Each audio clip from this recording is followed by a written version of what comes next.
Voilà, il est 11 heures précises. Rendez-vous donc dans l'espace gouverneur pour les deux plateaux d'échange. Le second sur le syndic de copropriété, le premier sur l'expertise judiciaire. À ma gauche, à votre droite, Rémi Seret, bonjour. Vous êtes le président de la Chambre des experts immobiliers de France. C'est ça. Soyez le bienvenu. Merci. Et à votre gauche et à ma droite, Jean-Claude Delcourt, bonjour. Vous êtes vice-président Grand Est de l'Institut français de l'expertise immobilière. Le thème de ce plateau d'échange d'une dizaine de minutes, c'est donc l'expertise immobilière, un complément d'activité ou une affaire de spécialiste. Avant de répondre directement à la question, Rémi Seret, vous êtes le président, je me tourne vers vous d'abord. Définition de l'expertise immobilière et dans quel cadre elle intervient, puisque vu d'un point de vue extérieur, journalistique, qui voit toujours le mal partout, on pense expertise quand ça va mal et quand il y a conflit. Mais dites-nous si je pense bien ou si je pense mal. Alors, c'est pas tout, heureusement. Donc, nous exerçons un métier d'évaluation et non d'estimation. Et nous intervenons dans un cadre amiable ou dans un cadre judiciaire. La proportion à la louche. Alors, tout dépend si on est expert près d'une cour d'appel ou pas. Il y a des experts qui ne pratiquent que l'expertise amiable et d'autres qui sont inscrits près d'une cour d'appel. Et là, l'activité peut être à 50-50 en général. Ça peut. Alors, comment devient-on expert, Rémi Seret ? Alors, sur le thème, déjà, je voudrais apporter une précision. Complément d'activité ou une affaire de spécialiste. Alors, je vais remettre ça dans le bon ordre. Avant tout, une affaire de spécialiste. L'activité d'expert en évaluation deviendra alors un complément d'activité. Alors, qu'est-ce qui va se passer pour les agents immobiliers ? On va passer de l'estimation à l'évaluation. Estimation avec la production d'un avis de valeur et une expertise avec la production d'un rapport d'expertise. Et donc, pour ce faire, il faut se former. Donc, notamment à la Chambre des experts immobiliers de France, FNAIM, nous avons un campus avec une formation masterclass d'intégration qui permet d'aborder la rédaction du rapport et les méthodes d'évaluation.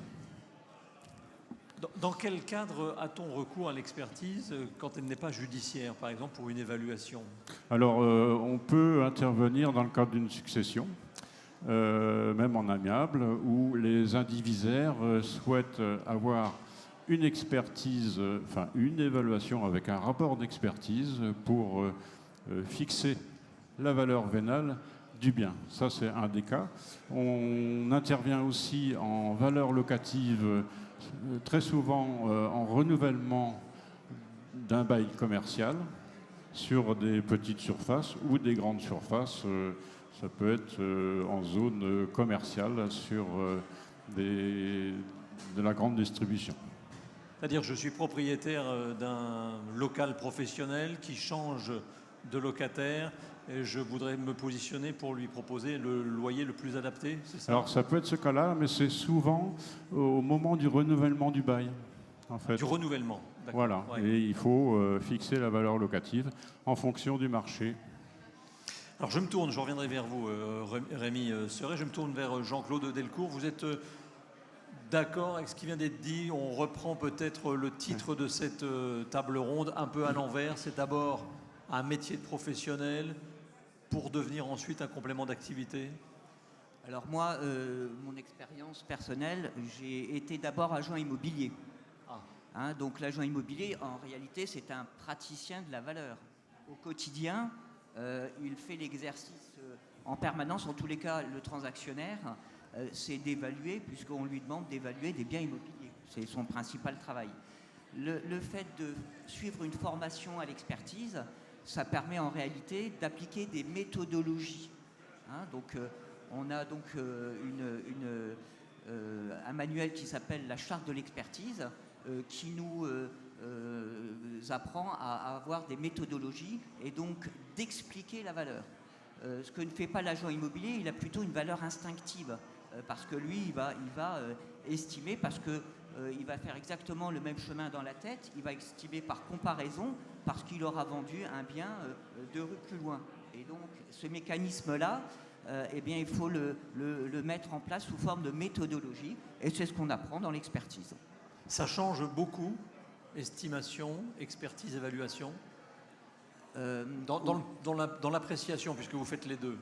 Alors, on va dire que la définition de la valeur vénale dans la charte de l'expertise, c'est une valeur apaisée. Hein, on n'est pas dans un marché immobilier contraint, dans un marché immobilier où il faut aller très vite. La valeur, c'est une valeur apaisée, donc elle est véritablement construite et motivée.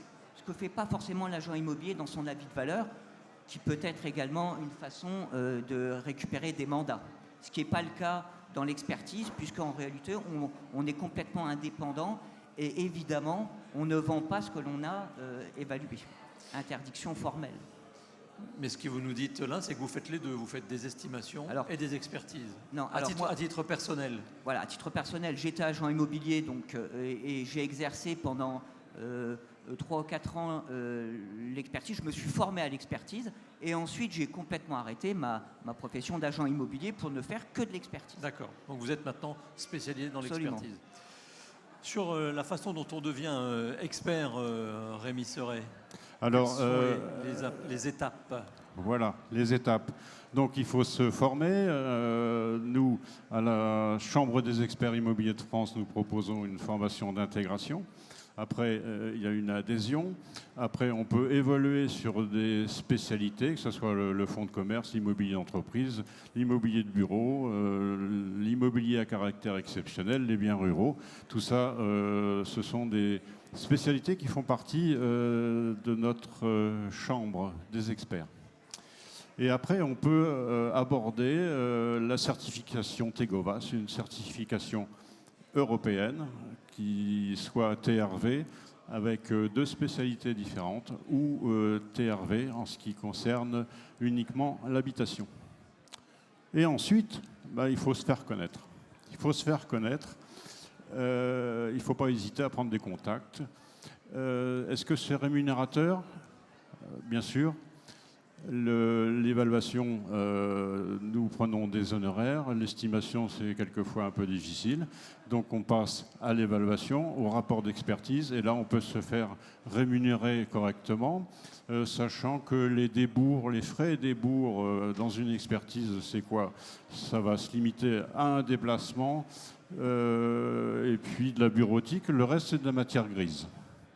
Donc la matière grise, elle est importante puisque on va devoir justifier, et ça c'est important, tous les arguments développés dans le rapport d'expertise. Alors il ne suffit pas de dire, voilà, ça vaut tant, parce qu'il y a tel ou tel événement ou telle mutation qui se sont opérées dans ces mêmes conditions. Ça ne suffit pas. Il faut aller plus loin, il faut justifier, aller chercher tout ce qui peut influer sur la valeur locative, que ce soit l'urbanisme, l'environnement, et tous les ingrédients qui font que la valeur vénale du bien peut évoluer. Un mot, puisqu'on arrive malheureusement presque à la fin du temps qui nous est imparti. Voilà.